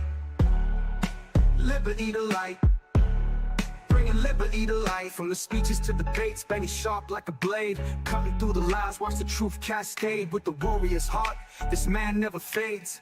You know it's prime time when Benny invades. From saving the nation to stories untold, the Benny Show's a storm, see the truth unfold. Stay in the loop, let freedom take hold. Salting all the libs, soul never sold. It's the Benny Show, where the truth gon' be.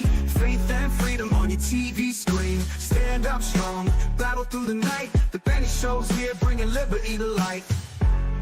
Bringing liberty to light. Bringing liberty to light. Bringing liberty to light. Bringing liberty to light.